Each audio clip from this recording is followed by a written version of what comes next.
Adaptation.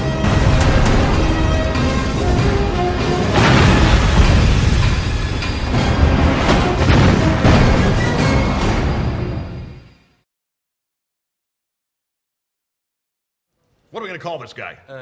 Dr. Octopus. That's crap. Science Squid? Crap. Doctor Strange. That's pretty good. But it's taken. Wait, I got it. Dr. Octopus. I like it. Of course you do. New villain in town. Doc Ock. Mary Jane Watson. Oh boy, if she only knew how I felt about her. But she can never know. I made a choice once to live a life of responsibility. A life she can never be a part of. Who am I? I'm Spider-Man, given a job to do. And I'm Peter Parker. And I too have a job. Parker, hello. You're fired. Why? Dogs catching frisbees? Pigeons in the park? A couple of geezers playing chess? We got 6 minutes to deadline, Jonah. We need page Parker, 1. I don't pay you to be a sensitive artiste. I pay you because for some reason that psycho Spider-Man will pose for you. Spider-Man won't let me take any more pictures. You've turned the whole city against him. A fact I'm very proud of. I liked seeing you tonight, Peter. Just waiting for you, pal. Whether she looks at you or doesn't look at you. I don't have time for girls right now. Why, you dead? I've been kind of busy. Look at you, Peter. Your grades have been steadily declining. You always appear exhausted. We're actually funding one of your idols, Pete. Otto Octavius. I'm writing a paper on him. You want to meet him? Today, you will witness the birth of a new fusion-based energy source. Safe, renewable energy, and cheap electricity for everyone. Are you sure you could stabilize the fusion reaction? This is my life's work.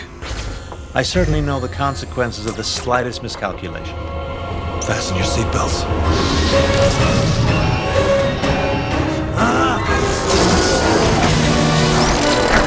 What are you doing? Pulling the plug!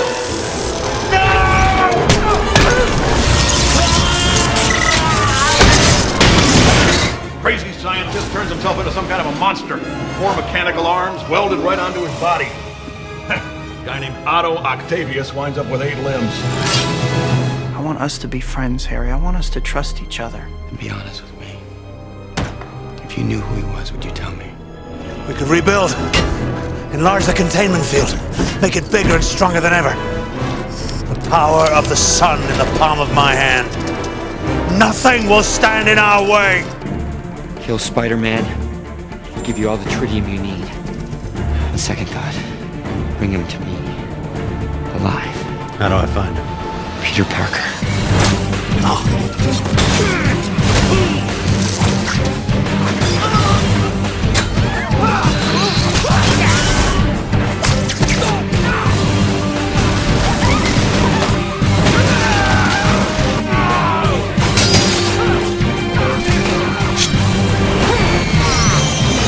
Could you pay me in advance?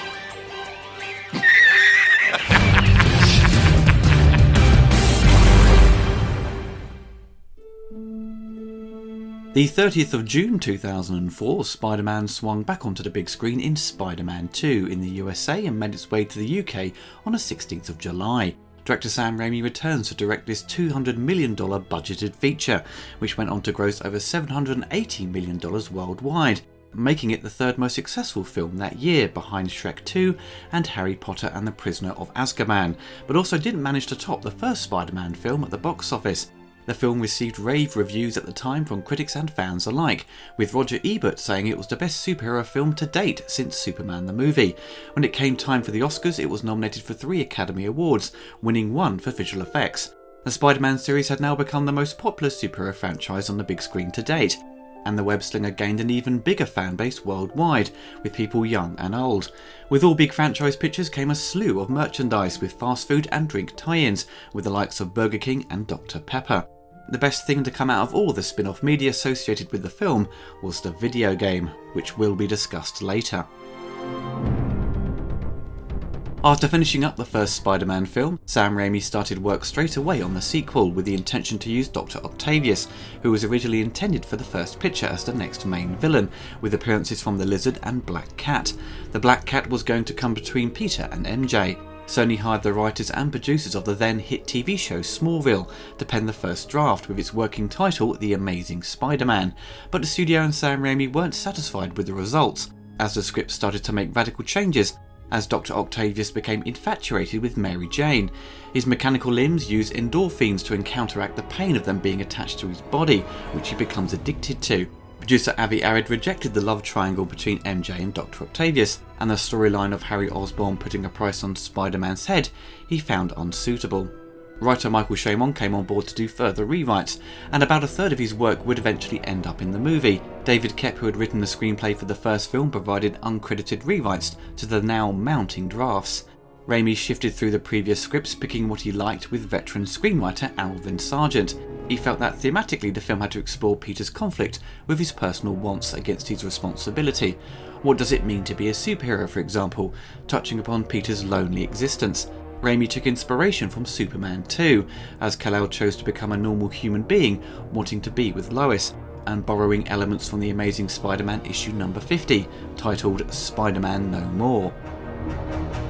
The script was streamlined, and it was decided that Dr. Octavius would be kept as the main villain, as he was both a visually interesting and physical match for Spider-Man, and a sympathetic character. Raimi changed much of Otto's backstory, adding the idea of him being a hero of Peter's, and how Peter was trying to rescue Otto from his demons rather than kill him. When Tobey Maguire signed on to portray Spider-Man in 2000, he was given a 3-film contract, which is common for superhero movies such as this, as studios like to be confident with pursuing sequels. While filming Seabiscuit in 2002, Maguire apparently suffered injuries to his back, and Sony was faced with the possibility of recasting their lead. Jake Gyllenhaal was in talks to replace him. Replacing the lead for a sequel is a major risk, but many people got confused thinking Tobey was Jake and vice versa, as they looked a lot alike. They even played brothers in the film Brothers in 2009. There were rumours that the back issue was blown out of proportion by Tobey's agent to wrangle a better deal with his contract, as Spider-Man made a huge amount of money, and the people representing Tobey felt he should be paid more. Things weren't made entirely clear in the press at the time, but Tobey of course returned, and with a large salary of $17 million. In the film they make references to his bad back, with his attempts to gain his powers back and hurting himself in the process. Jake would eventually become part of the Spider-Man franchise, as he was cast recently to play the villain Mysterio in the Spider-Man Homecoming sequel, titled Far From Home. For the sequel, Spider-Man's costume has some minor changes throughout. The colours were made richer and bolder, the spider chest emblem was given more elegant lines and enlarged, the eye lenses were somewhat smaller, and the muscle suit underneath was made in pieces to give more flexibility to Tobey and the stunt performers. The helmet Maguire wore under his mask was also improved, with better movement for the false jaw and magnetic eyepieces which were easier to remove. For the other cast members, we have the talented Alfred Molina as Otto Octavius, who is later penned with the name Dr. Octopus. Molina was cast in early 2003 after Raimi was impressed with his performance in Frida. Molina was very familiar with the Spider-Man character, but apparently wasn't aware of the villain Dr. Octopus, but was very excited to take on the role and started to get into shape for the part. Donna Murphy was cast as Otto's wife Rosalie. Some of you Star Trek fans will recognise her from Star Trek Insurrection. Kirsten Dunst is of course back as Mary Jane. She has started to live out her dreams of becoming an actress, and has a new boyfriend and intends to marry, but still has strong feelings for Peter and can't move on without knowing Peter's true feelings. James Franco is back as Harry Osborn. He has become the head of Oscorp and looks to replicate his father's success by funding Otto's new experiment. He still blames Spider-Man for the death of his father, and is using all his resources to locate him to seek revenge. Rosemary Harris as Aunt May is finding life difficult without Uncle Ben, and has been struggling to pay the bills and is in need of selling her home. The character of Aunt May was changed from the comics. Most of the fans knew she didn't like Spider-Man, but becomes more of a spokesperson for superheroes under Sam Raimi's direction. J.K. Simmons returns as J. Jonah Jameson, who is still carrying on with his vendetta against Spider-Man. Sam Raimi's brother Ted returns as Jameson's assistant and comes up with a new name for Otto Octavius. The late Bill Nunn is back as Robbie. In the movie they give the impression that he kind of knew that Peter was in fact Spider-Man. We are introduced to Kurt Connors, played by Dylan Baker. Kurt is Peter's college physics professor and a colleague of Otto Octavius. I presume at the time they were setting up his character to eventually become the Lizard in further sequels, which sadly never happened. As Peter Parker has a new apartment, we are introduced to his new landlord played by Ilya Baskin, and his daughter played by Magana Tova. As with many Sam Raimi movies, we get some great cameos with the writer of Evil Dead 2, Scott Spiegel, attempting to eat a pizza, Bruce Campbell as the usher at the theatre, and a quick moment with director John Landis as a surgeon. He played a similar part in Darkman. Shared universe, folks. Dan Hicks from Evil Dead 2 and Darkman pops up on the train. We also have a quick shot of Thomas Jane near the end. Thomas would star as the Punisher that same year. Also, the little kids who find Spider-Man's mask are actually Tobey's younger half-brothers. Spider-Man started shooting in late 2002, even when the script wasn't finished, to film all the background plates for the train fight sequence, as they knew this would require large amounts of CGI that would take months to complete. 16 large format cameras were brought in to shoot the exterior of the subway train scene. To cover every angle of the train, 6 Panavision Super 65mm cameras were brought in, with 8 additional VistaVision cameras. Sam Raimi originally intended the film to maintain an aspect ratio of 1:8:1 like Spider-Man. However, when he realised that in order to have Dr. Octopus and Spider-Man in the same shot, the frame would need to be wider in order to accommodate Dr. Octopus's mechanical arms, so Raimi changed the ratio to 2:3:5:1, but shot most of the movie in a Super 35 format, not opting to shoot in anamorphic, as it becomes more difficult and time-consuming to complete the CG effects with the squeezed image. Principal photography began in April 2003 in New York City. The crew moved to LA to shoot scenes doubling for Manhattan, such as catching the robbers, the bank sequence, and seeing Spider-Man in the alley struggling to understand why his powers are fading, which was the same alley used in Sam Raimi's 1990 movie Darkman. They made use of the universal backlot for the outside of the theatre, and seeing Otto escape from the hospital. The filmmakers brought back the Spideycam and installed it with the VistaVision camera to allow them to express more of Spider-Man's worldview in high resolution, at times dropping 50 stories and with shot lengths of just over 2,000 feet in New York or over 3,000 feet in LA. For some shots, the camera would shoot at 6 frames per second for a faster playback, increasing the sense of speed. Filming was still going on after Christmas 2003. The production designer thought of the idea of a collapsed pier for Ock's lair, reflecting an exploded version of his previous lab. A quarter-scale miniature was built, and a central railroad dock left rusting in the water in New York was used as reference. For the opening sequence, Sam employed talented artist Alex Ross to create a recap of the first film in comic book form, following a similar path to the opening title sequence of Superman 2. Instead of using clips, they went with artwork.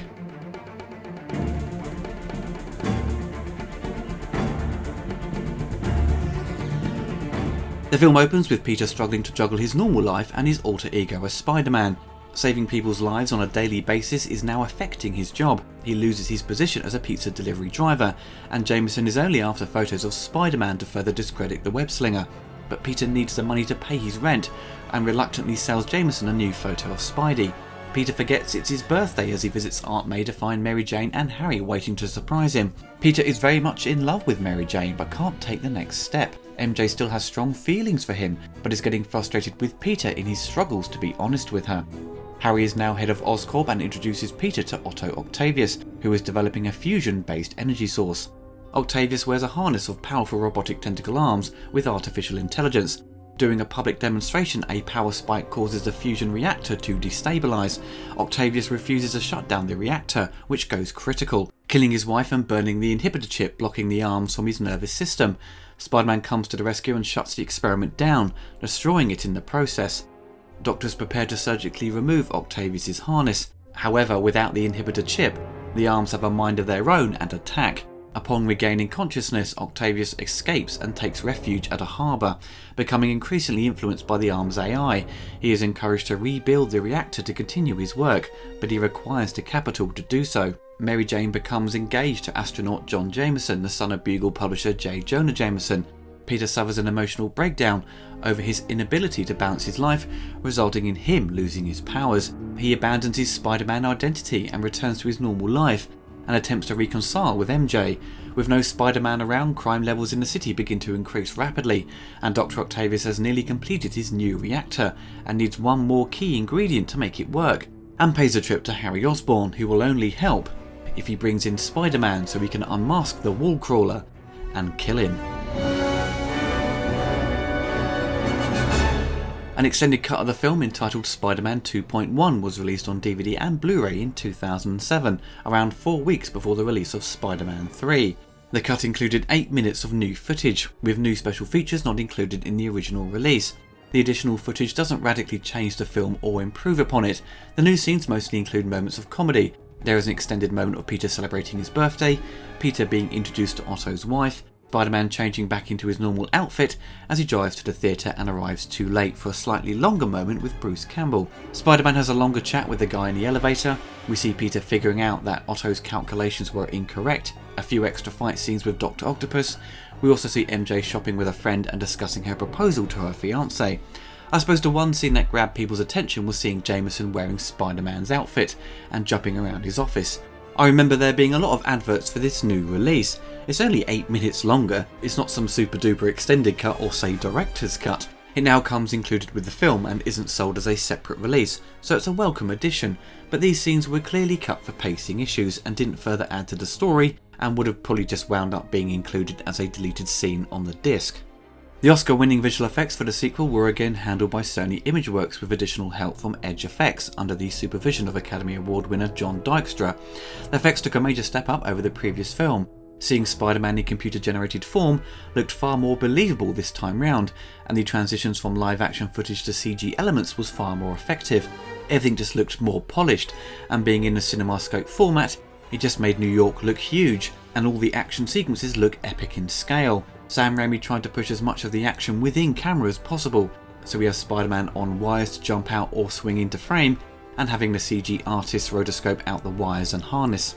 To create Dr. Octopus's mechanical tentacles, Edge Effects were hired to create a corset, a metal and rubber girdle, a rubber spine and 4 foam rubber tentacles, which were 8 feet long, weighing in at 100 pounds. The claws of each tentacle were controlled by a single puppeteer. Each tentacle was controlled by 4 people, who rehearsed every scene with Melina to give a sense of movement, as if the tentacles were moving due to Octavius' muscle movement, but CGI took on a lot of the workload to do things that would be impossible to puppeteer and to lift Otto into the air. But in order to save money where they could, they would use the practical arms as much as possible. After 14 years, the visual effects are still amazing. There is of course the odd few shots where they got very ambitious with CG doubles for characters such as MJ and Doc Ock, where it doesn't look entirely real and feels like a video game cutscene. It's a bit similar to the quality of Matrix Reloaded, with Neo battling the huge number of Agent Smiths, but it keeps those types of shots to a minimum. Even with Spider-Man's more colourful outfit, the colours do change when it comes to blue screen sequences. I always noted the colours look more dialed back. It may be an issue with compositing blue screen with a blue outfit. It's an issue they had with the Superman films back in the days of optical effects, but I didn't realise it was an issue with digital compositing. It may actually be a result of the image being graded and the colours having shifted. It's hard to know. My personal favourite moment seeing the visual effects really deliver on creating exciting action is the rescue of Aunt May, seeing Peter save MJ from the car that comes smashing through the window. It looked incredible with its execution, and one of the best moments of him using his Spidey sense. The battle with Doc Ock on the train is the finest action sequence in the film, and probably one of the best of the superhero genre. Its direction and rhythm with its editing make it tough to beat. This sequence, I guarantee, made it win the Oscar.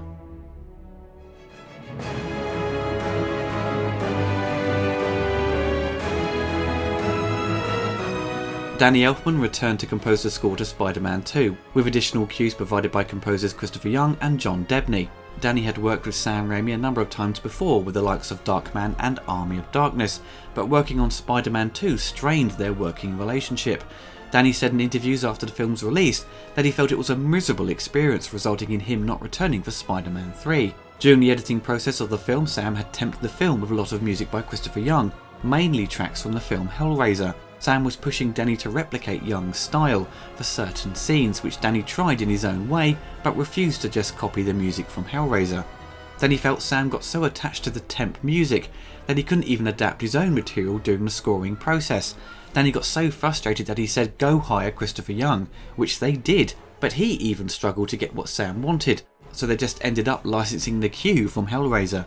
Composer John Debney was also brought in to finish off additional cues to get the score completed on time. Danny Elfman later reflected, Sam wasn't the same person he knew before working on the film. He likened it to body snatchers. Somebody put a pod next to him, and when he awoke, he wasn't the same person I'd known for a decade. It's the first time I ever walked from a director in 20 years, and hopefully the last time I have to turn my back on somebody. But Sam and Danny did eventually manage to resolve their differences and patch things up come the feature film Oz the Great and Powerful in 2013. The score did get a release in late July of 2004, containing 15 tracks of music. It had portions of Danny's work plus additional cues of John Debney's and Christopher Young's work. that didn't end up in the film. Me personally, I never got super excited about Danny Elfman's themes for Spider-Man. I know I'm kind of in the minority as there are many fans of his work on these movies. I don't mind the themes, but the music sounded too much like his work on Batman and Darkman, which I've highlighted before in my review of the first movie. The action cues do a great job complementing the visuals, and I enjoyed the themes for Dr. Octavius, but nothing really stood out to me to make me want to rush out and buy the soundtrack. The best moments for me are the quieter and more tender moments throughout the film. They elevate the emotions, and once we get the reveal of Spider-Man's true identity to MJ, it was a brilliant moment and the music just hit the right note. With all the problems and additional music by other composers, you do get a sense with your ear that the music is a bit patchy in places and tracks appearing copy and pasted from the original film, so the overall score doesn't quite have its own voice. Despite the soundtrack being out of print, you can find it for a reasonable price on eBay and Amazon. There was also a soundtrack album release featuring all the rock and pop songs featured in the film, which you can get for peanuts on the second-hand market. This album reached the top 10 charts in the USA on release.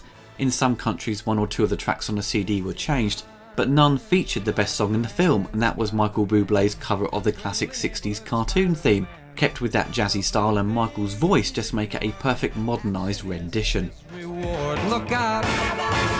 Here comes the Spider-Man.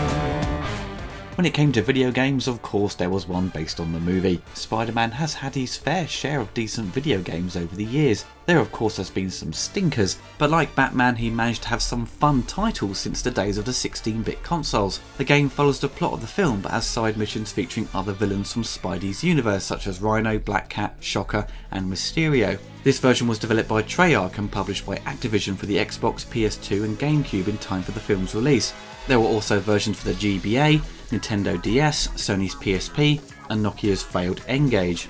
The console versions of Spider-Man 2 received very positive reviews. Critics and fans loved the realistic and life-sized Manhattan.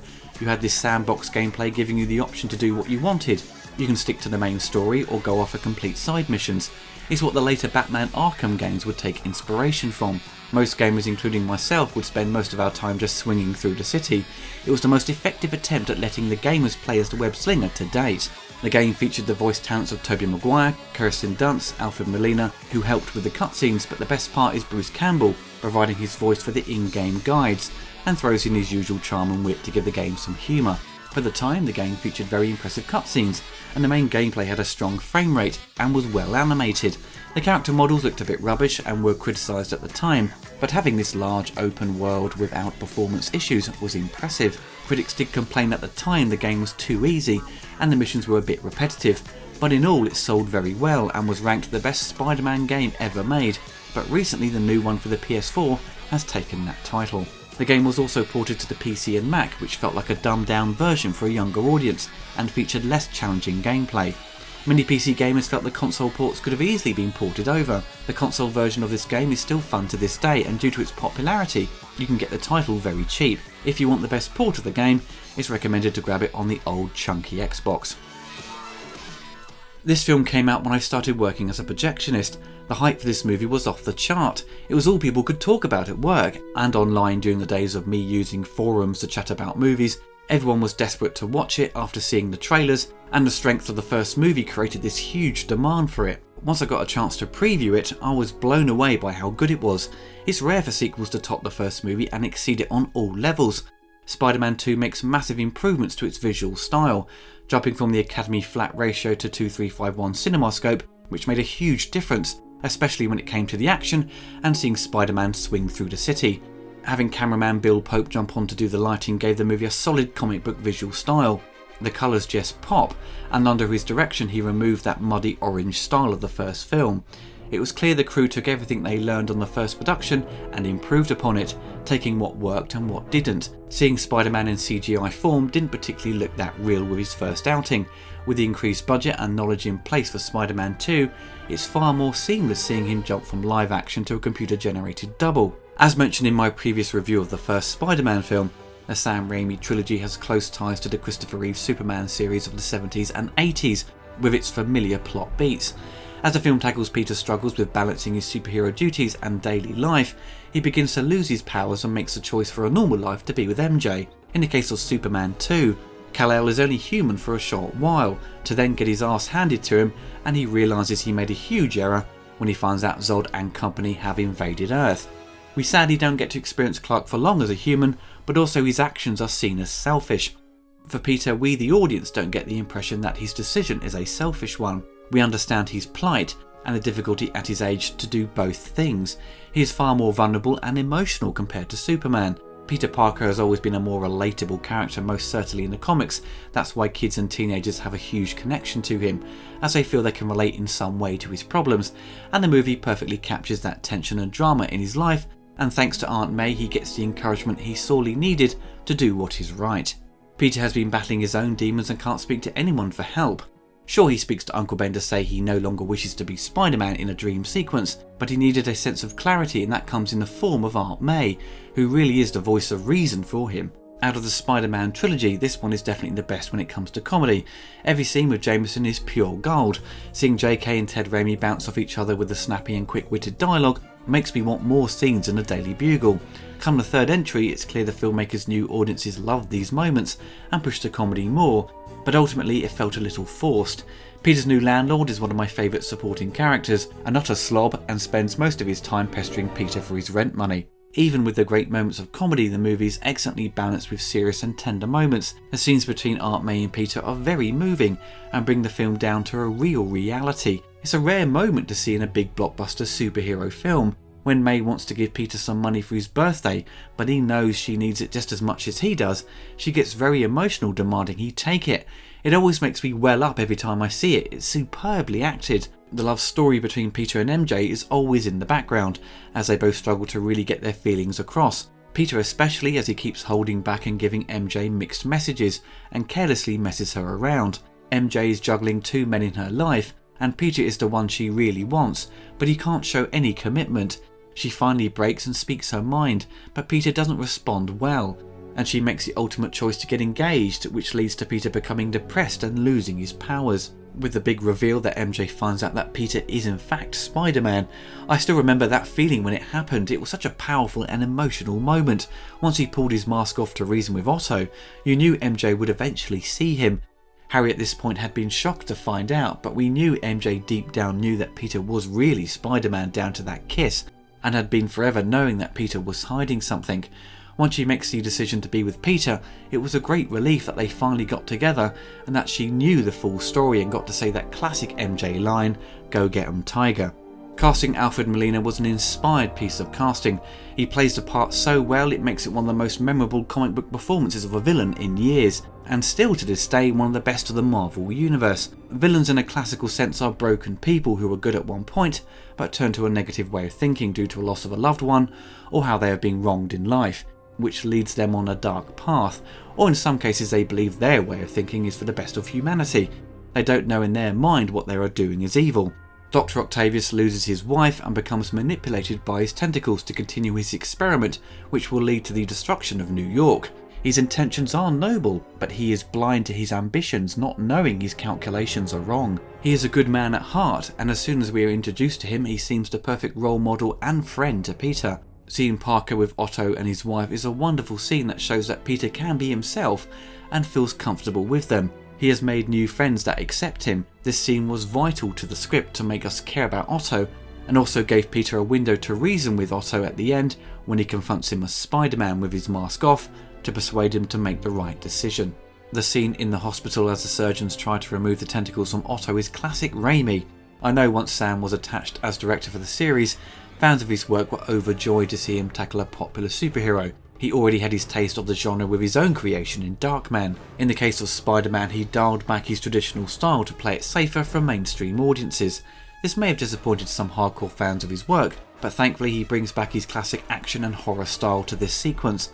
I was so pleased when this scene kicked in. Great crash zooms and quick pans, everything we come to love from his Evil Dead movies. It was a nice nod to let fans know that he was still Sam Raimi. Spider-Man 2 shows us that when Sam puts his serious cap on, he can match any other top director with action, drama and romance. Since it's nearly been 15 years since it came out, people's attitudes change on a film, and things you may have loved at the time may seem dated or cheesy when you revisit them years later. Spider-Man 2 still holds up very well, but you could argue the montage of Peter enjoying himself being normal again is a tad corny.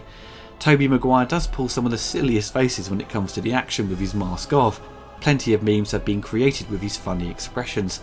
Spider-Man still doesn't really have wisecracking and funny dialogue. Spider-Man has so many enemies due to him bullying them and making fun of them. He has an ego when he becomes the web crawler. Raimi's version of Spider-Man is more clean cut and less cocky. Come Spider-Man 3, they do make better efforts to give Spider-Man a bit more of an attitude. I suppose it's difficult to imagine Tobey and his interpretation of the character to act in a more traditional way of what we come to expect from Spider-Man and how he interacts with these villains. I always found it a bit odd that Harry starts hearing his father's voice and sees him in the mirror and begins to talk to him. Norman only lost his mind once he had taken the enhancement drugs and begins to communicate with the darker side of his personality, but Harry hasn't gone that route as of yet. Maybe due to Harry breaking down emotionally, it leads to him to break from reality and leads to his father's attempts to get revenge on Spider-Man. The fans knew that Harry would become another version of the Green Goblin. The film teases on that notion nicely, but in execution for Part 3, it doesn't quite deliver, which I will discuss in more detail in future for a review on Spider-Man 3. Spider-Man 2 is still one of the most competent and effective superhero films in the last 2 decades. We have been spoilt over the years as Marvel has dominated the big screen, developing a cinematic universe that I never imagined as a kid I would ever see. In the early 2000s we had X-Men that gave some new life into the superhero genre, but Spider-Man really felt like the comic strip had come to life and was treated with respect, and also made by a filmmaker who loved the comics and the characters, and it shows on screen. With all sequels, they are intended to be bigger and better. Spider-Man 2 is that. The action scenes are more explosive and exciting, but the action is not just there for the sake of it. It's all driven by the plot. The story dictates the action and not the other way around. If you strip out all the action sequences, it's still a great movie. The past decade we've had 2 reboots of Spider-Man with 2 different actors.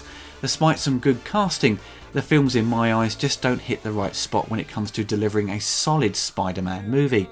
The Sam Raimi series is not perfect, but out of all the Spider-Man features we've got over the years, Spider-Man 2 is still the best outing of the web slinger, and still to this day one of the best superhero movies ever produced, and a brilliant sequel.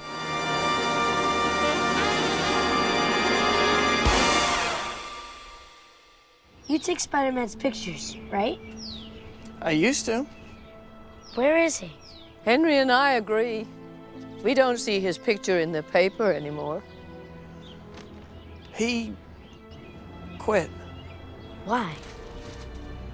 Wanted to try other things. He'll be back, right? I don't know. Kids like Henry need a hero. Courageous, self-sacrificing people, setting examples for all of us. Everybody loves a hero.